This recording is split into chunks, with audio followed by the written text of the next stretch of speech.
नमस्ते आप सभी को। आज हम यहाँ ये जो प्रेस वार्ता करने जा रहे हैं वो जो हिजाब इशू को लेकर जो कर्नाटका में बहुत ज़ोरों शोरों से चल रही है। जो हिजाब इशू है, लड़कियों को स्कूल में हिजाब का मतलब क्या होता है, स्कार्फ, तो वो हिजाब पहन के स्कूल में बच्चियों को, लड़कियों को जाने नहीं दे रहा है। एजुकेशन जो है, उनका एजुकेशन राइट है, उसको डिनाई किया जा रहा है। उस मुद्दे पर आज हम यहाँ बात करने आए हैं। मैं as vice president Arunachal Pradesh Congress committee incharge national student union of India Arunachal Pradesh unit और यहाँ NSY स्टेट अरुणाचल प्रदेश के प्रेसिडेंट शाहरुख युवराज जी, उधर वाइस प्रेसिडेंट हैं तानीवर जयरांग जी, ये ख्योदा अपंग जनरल सेक्रेटरी एडमिन हेडक्वार्टर, और उस पर हैं Tachi Tushar Tara ji, vice president NSY state Arunachal unit के। तो हमारा जैसे कि अभी हमने कहा है कि हम यहाँ आज हिजाब के मुद्दे पे बात करने आए हैं। तो जब आप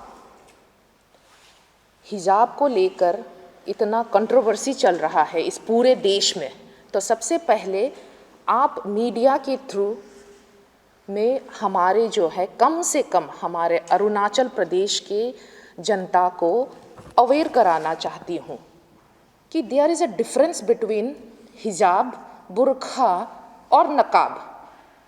नकाब और बुर्खा क्या होता है? जो आप पूरे सर से लेके पैर तक ढकते हो, जो किसी पर्टिकुलर कम्युनिटी की औरतें ऐसे वस्त्र पहनते हैं। हिजाब का मतलब क्या होता है? वो एक स्कार्फ है जिसको हर किसी कम्युनिटी के लड़कियां, बच्चियां या औरतें वो सर पे लेते हैं, मैं भी लेती हूँ। तो कर्नाटका में ये इशू चल रहा है कि स्कूल के स्कूल की बच्चियां, लड़कियां हिजाब पहन के स्कूल नहीं आ सकती है। तो सबसे पहला सवाल है भारतीय जनता पार्टी से, जिसने इतना बवाल मचा के रखा हुआ है कर्नाटका में, स्कूल एजुकेशन को लेकर कम्युनली पोलराइज किया है, कम्युनल पॉलिटिक्स खेल रहा है। तो सबसे पहले एक सवाल है, लड़कियां, बच्चियां, स्कूल जाती बच्चियां कितना पहनेगी, कितना पहनना है, उस बेसिस पर लड़कियों को एजुकेशन की प्राप्ति होगी। ये डिसाइड करने वाला भारतीय जनता पार्टी कौन होता है? भारतीय जनता पार्टी को ये हक किसने दिया है? ये एक सवाल है, बहुत बेसिक सवाल है। ये हमारे यहाँ पब्लिक ये सवाल भारतीय जनता पार्टी से बाकायदा पूछे। अब आगे चलिए, जैसे कि अभी देख रहे हैं कि देश में इलेक्शन है, यूपी में है, पंजाब में है, गोवा में है, मणिपुर में है। भारतीय जनता पार्टी का होता क्या है? कभी भी देश में इलेक्शन या कोई इम्पोर्टेंट डिसीजन लेना हो, उससे पहले कुछ ना कुछ बवाल मचाना है, कोई ना कोई मसला निकालना है बिना किसी रीज़न का। तो आज भी वही कर रहा है भारतीय जनता पार्टी। एक फेल्ड पॉलिटिकल गिमिक, एक फेल्ड पॉलिटिकल स्टंट किया जा रहा है कर्नाटक में। इस बार तो हर चीज़ को पॉलिटिसाइज करता है भारतीय जनता पार्टी। इस बार भारतीय जनता पार्टी अपनी पैट्रियार्कल माइंडसेट को लेकर गर्ल्स एजुकेशन को टारगेट किया है, उसको कम्युनलाइज किया है, पॉलिटिसाइज कर रहा है। हमारा लीडर राहुल गांधी जी क्या कहता है? Bharatiya Janata party is politicizing the hijab issue in Karnataka. It is robbing the future of the daughters of this country. Priyanka Gandhi ji general secretary हैं और ऑल इंडिया कांग्रेस कमेटी के, सही कहती है, औरतें क्या पहने, चाहे वो साड़ी पहने, बुर्खा पहने, बिकनी पहने, औरतों का हक है। भारतीय जनता पार्टी ये बॉडी कंट्रोल वाली कॉन्स्पिरेसी, ये पॉलिटिकल गेम खेलने की उनको क्या जरूरत है? तो अब ये देखिए कि आगे भारतीय जनता पार्टी के रिजिम में औरतें कब सेफ थी? औरतों को ऑप्रेस किया गया है, चाहे वो लड़की हो, चाहे 6 साल की बच्ची हो या 60 साल की औरत हो, बूढ़ी हो। कल तक तो पिछले साल तक हिजाब का कोई इशू नहीं था। आज अचानक इलेक्शन से पहले ये हिजाब का इशू कहां से आ गया? अब देखिए, ऐसा करके स्कूल के बच्चियों को गेट के बाहर रखना, गेट से अंदर आने नहीं देना, this is the total violation of fundamental rights of the students, specially girls, to get the education.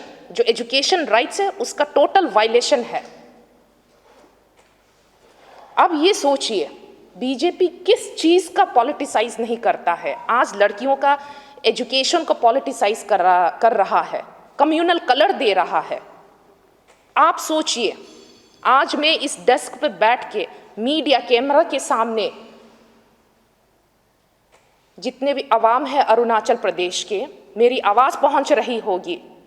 सोचिए, जो हमारे बच्चों की शिक्षा पे पॉलिटिक्स खेल सकता है, वो भारतीय जनता पार्टी कितना खतरनाक है।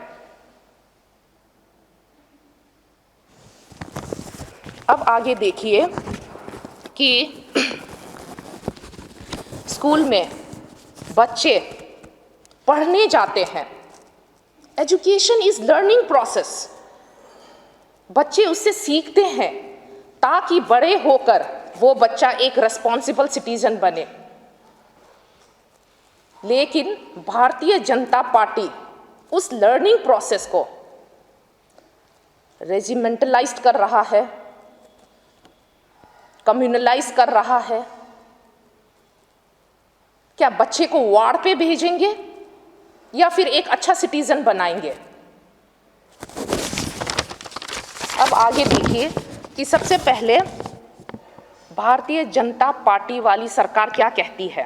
कहते हैं कि हिजाब पहनना इसलिए मनाही है क्योंकि एक रिलीजियस सेंटिमेंट, एक्सप्रेशन, इमोशन को इंडोर्स करता है।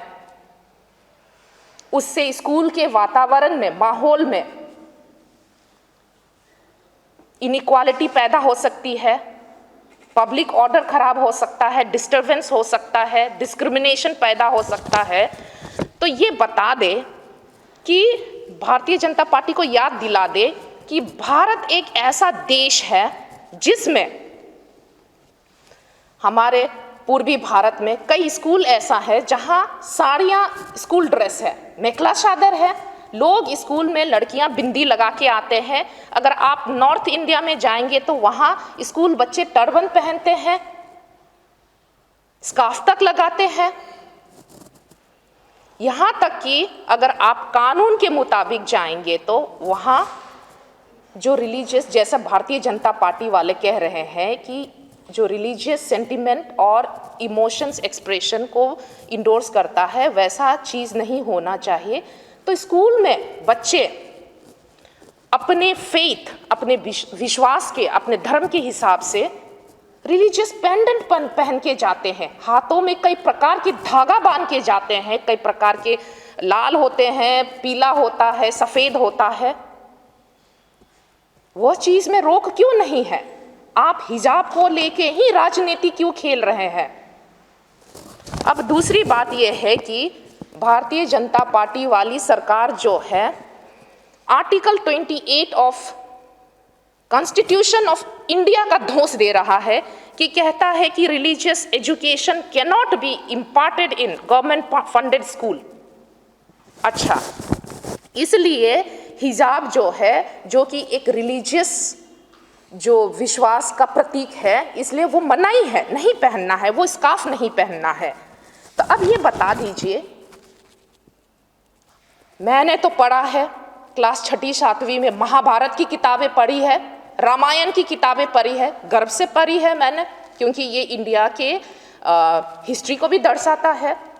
जहाँ पर महाभारत और रामायण में भगवान श्री राम, श्री कृष्ण के बारे में पढ़ाया जाता है। स्कूल में सरस्वती वंदना मैंने भी की है, सरस्वती पूजा कराया जाता है, गणेश पूजा कराया जाता है, स्कूल के दीवारों में कई भगवानों का फोटो लगाया जाता है। उस पे अगर आपत्ति नहीं है तो एक स्कूल की बच्ची हिजाब पहन के वो स्कूल जाती है अपने एजुकेशन के लिए, तो उसमें क्या आपत्ति है?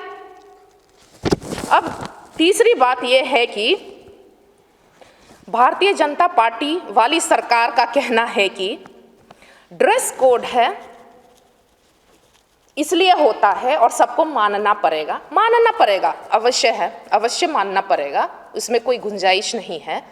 लेकिन इसलिए होता है कि वहाँ कहते हैं कि स्कूल की इन्वायरमेंट में, एम्बियंस में, माहौल में कोई इनइक्वालिटी पैदा ना हो, कोई ऊंच नीच भेदभाव पैदा ना हो, कोई डिस्टर्बेंसेस पैदा ना हो, कोई पब्लिक ऑर्डर में डिसरप्शन पैदा ना हो। ठीक है, चलो मान लिया उसको, इसलिए हिजाब नहीं पहनना चाहिए, उससे डिस्क्रिमिनेशन पैदा होती है। तो भारतीय जनता पार्टी वाली सरकार से मेरा एक बहुत ही बेसिक सवाल है, हर कोई समझता होगा, आप हैं कैमरा वाले, मीडिया वाले, हमारे भाई बैठे हैं, और इस मीडिया के द्वारा अरुणाचल की जितनी आवाम है उससे मेरा एक सवाल है, जब हिजाब पहनना मनाही है क्योंकि वो भेदभाव पैदा करता है, एक रिलीजियस एक्सप्रेशन को इंडोर्स करता है, तो बच्चों का जब स्कूल में एडमिशन होता है, स्कूल के एडमिशन फॉर्म में बच्चों के पिता के नाम के बाद ये क्यों लिखवाया जाता है कि आप कौन से कास्ट के हो, कौन से धर्म के हो? उसी हिसाब से रजिस्टर में आपका लाल स्याही से कास्ट और धर्म के हिसाब से रजिस्टरों में नाम एंट्री होता है, अलग अलग स्याही से। ये हटा दीजिए। अगर आप इक्वालिटी की बात करते हो, इनडिस्क्रिमिनेशन की बात करते हो, धर्म मत पूछिए। जब आप कागजी कार्यक्रम में आप बच्चों का धर्म पूछकर उसी हिसाब से स्कूल में एडमिशन देता है, तो एक स्कार्फ लड़की क्यों नहीं पहन सकती? अब फोर्थ पॉइंट ये है कि सरकारी जो स्कूल है उसमें बहुत सारे रूल्स एंड रेगुलेशन हैं, बहुत सारे कानून हैं, ऐसा जिसमें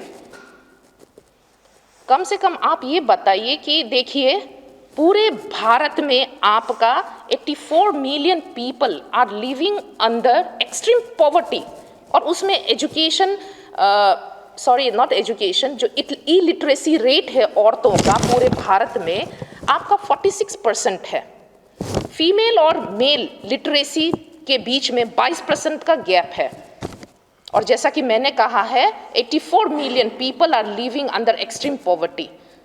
तो उस 84 मिलियन में उस 46% female illiteracy rate of India में बहुत सारे लड़कियां हैं जो गरीब, बहुत ही गरीब हैं, सरकारी इंस्टीट्यूशन से ही अपना शिक्षा प्राप्त कर रही है, और उसी पे आप इतना बेदंग बेतुके कानून थोप रहे हो जिसका कोई रेशनल नहीं है, जिसका कोई लॉजिक नहीं है। अब वो बच्चियां, लड़कियां कहाँ जाके अपनी एजुकेशन की प्राप्ति करेगा? और ये 22% वाली इलिटरेसी रेट जो है मेल एंड फीमेल में है, वो गैप कैसे कम होगा? 100% फीमेल लिटरेसी जो अचीवमेंट है वो कैसे कराया जाएगा? और ये सारी जितने भी रूल्स एंड रेगुलेशन हैं वो सरकारी स्कूल में ही क्यों? प्राइवेट स्कूलों में तो कोई स्टैट्यूटरी बैकिंग नहीं है, वहाँ चॉइस है, वहाँ फ्रीडम है, लेकिन गरीब बच्चे वहाँ शिक्षा अवेल नहीं कर पाते हैं। यहाँ देखिए कि भारतीय जनता पार्टी की हिपोक्रेसी कितनी बड़ी है। अब आगे देखिए कि अब ये जो मैंने बताया है वो पूरे भारत का एग्जाम्पल है। अब हमारे यहाँ की एग्जाम्पल ले लीजिए, हम पूर्वी भारत के हैं। यहाँ आकर भारतीय जनता पार्टी कहता है, बहुत वाह मचाता है, धर्म और संस्कृति को लेकर बहुत बड़ा अभियान चलाता है, बहुत सारे प्रोग्राम करवाए हैं। उसी प्रोग्राम और उसी अभियान के अंतर्गत अरुणाचल में धर्म और संस्कृति, जो इंडिजीनियसिटी होती है, ट्रेडिशन होती है, कल्चर होती है, रिलीजियस बिलीफ होती है, उसको प्रमोट कराने के लिए बहुत सारे प्रोग्राम कराए हैं। फॉर एग्जाम्पल,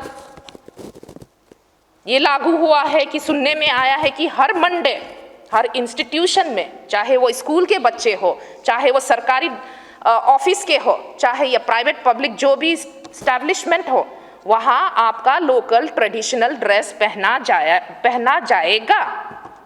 और उसी बेसिस पे, उसी धर्म और संस्कृति को प्रमोट करने के लिए अरुणाचल ही नहीं, बाकी पूर्वी राज्य में बहुत सारे एजुकेशन इंस्टीट्यूशन खोला गया है, स्टैब्लिशमेंट खोला गया है।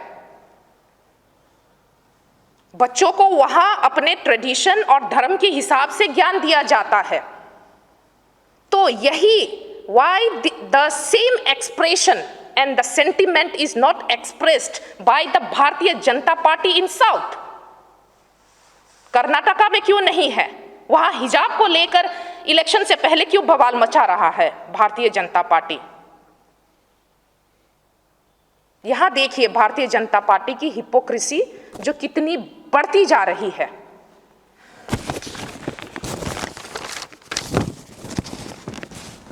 अब और एक चीज़ है कि जैसे अगर ये सेंट्रल लेवल से ये कानून है, तो हर राज्य में अपना एक एजुकेशन एक्ट होता है, अपना पॉलिसी होता है, रूल्स एंड रेगुलेशन होता है। तो राज्य सरकार अपने हिसाब से education related,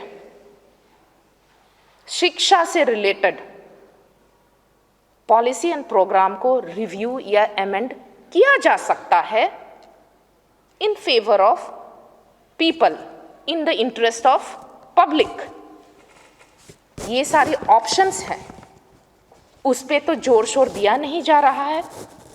but communal politics में भारतीय जनता पार्टी को कूद कूद कर पार्टिसिपेट करना है। अब आगे देखिए कि ये सारे चीज़ों को ध्यान में रखते हुए अरुणाचल के जितने भी अवाम हैं, आज मैं कैमरे के सामने बैठकर आप लोगों को ये बता दूं और आप लोग भी समझ लीजिएगा कि ये जितना भी सिचुएशन चल रहा है, हिजाब का कंट्रोवर्सी चल रहा है, लड़की के एजुकेशन को लेकर पॉलिटिक्स किया जा रहा है, लड़की के पहनावे को लेकर कम्युनलाइज किया जा रहा है, आज साउथ में है तो पूरब में भी आ सकता है। इसलिए मैं ये कहना चाहूँगी कि जो है भारतीय जनता पार्टी जो है वो स्टूडेंट के एजुकेशन में उनका कोई इंटरेस्ट नहीं है। BJP are not interested in students excellence achievement in academic, they are not interested in youth's bright future, they are not interested in your achievement, your children's achievement. They are interested in fanatical, communally polarized politics. और दूसरा ये है कि they are very much interested in jeopardizing our education school system. दूसरी बात ये है कि मेरा तो सजेशन है भारतीय जनता पार्टी वालों से कि they should stop their ill intention of fake liberation of certain community, objectification of certain community. और दूसरा एडवाइस भारतीय जनता पार्टी को यह है कि फ्री में कि Bharatiya Janata party should stop body control conspiracy and politics of certain community and gender of this country. और fourth number में यही कहना चाहूंगी कि Bharatiya Janata party should stop targeting certain community, debarring the school girls from getting access to education of certain community, Bharatiya Janata party should stop playing conspiring communal politics, and it should stop damaging the very essence of democracy and secularism, which is the basis of this country. और इसी सारे episode को लेकर अरुणाचल के government से मेरा एक ही request होगा, और ये सवाल भी है, वेरी फेयर क्वेश्चन, क्या हमारे स्टेट में एक अच्छी एजुकेशन पॉलिसी है? क्या हमारे स्टेट में एक अच्छा एजुकेशन एक्ट है? क्या हमारे स्टेट में प्रो स्टूडेंट्स एजुकेशन पॉलिसियां बनाई गई है, एजुकेशन एक्ट बनाया गया है? इस पर विचार करें। Thank you.